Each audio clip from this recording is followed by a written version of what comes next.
జగిత్యాల జిల్లాలో విషాదం చోటు చేసుకుంది. జగిత్యాల జిల్లాలోని ఎర్దండి గ్రామంలో ఇటీవల జరిగినటువంటి ఒక ప్రేమ వివాహం వారం రోజుల్లోనే విషాదకరంగా ముగిసింది. అంగరంగ వైభవంగా జరిగినటువంటి పెళ్లి వేడుకల ఆనందం పూర్తిగా ఆవిరవక ముందే నవవధువు గంగోత్రి 22 సంవత్సరాలు ఉంటాయి ఈమెకు ఆత్మహత్య చేసుకోవడం ఇప్పుడు గ్రామంలో కలకలం రేపింది.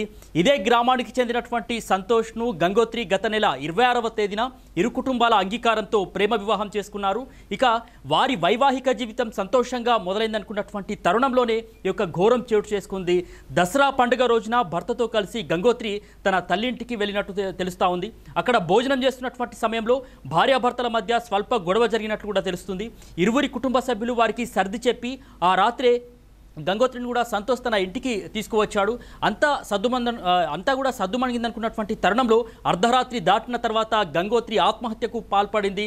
పెళ్ళైనటువంటి కొద్ది రోజులకే ఇలాంటి ఘోరం జరగడంతో ఆ ఇంట పండుగ పూట విషాద ఛాయలు అలుముకున్నటువంటి పరిస్థితులు ఉన్నాయి. సో మొత్తానికైతే గ్రామంలో విషాద ఛాయలు అలుముకున్నాయి.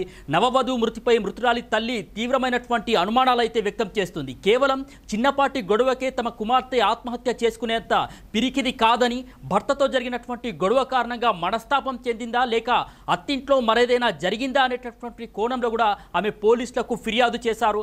ముఖ్యంగా దసరా రోజున జరిగినటువంటి గొడవ, ఆ తర్వాత అత్తింట్లో చోటు చేసుకున్నటువంటి పరిణామాలు గంగోత్రి మరణానికి దారితీసి ఉండొచ్చునని కూడా ఆమె ఆరోపించారు. సో తల్లి ఫిర్యాదు మేరకు మొత్తానికైతే పోలీసులు కూడా కేసు నమోదు చేసుకొని దర్యాప్తు అయితే ప్రారంభించారు. ఇక ఈ ఘటన వెనుక ఉన్నటువంటి నిజమైన కారణాలు ఏమై ఉండవచ్చినటువంటి అంశంపైన పోలీసులు లోతుగా విచారణ అయితే జరుపుతున్నారు. కొత్తగా పెళ్ళైనటువంటి అమ్మాయి వారం రోజుల్లోనే ఆత్మహత్య చేసుకోవడం, దానికి దసరా రోజున జరిగినటువంటి గొడవ కారణమా లేక అదనపు కట్నం ఏదైనా వేధింపులు వంటి మరేదైనా కారణం ఉందా అనేటటువంటి అన్ని కోణాల్లోనూ వివరాలు అయితే సేకరిస్తున్నారు పోలీసులు. ఇక ఈ కేసు పూర్తయ్యే వరకు కూడా ఎర్దండిలో విషాదకరమైన వాతావరణం అయితే ఉండేటటువంటి పరిస్థితులు ఉన్నాయి. ఎందుకంటే ప్రేమ వివాహం చేసుకున్నటువంటి వారం రోజుల్లోనే నవవధువు ఆత్మహత్య చేసుకోవడం అనేది అక్కడ కలకలం రేపినటువంటి పరిస్థితి అయితే ఉంది.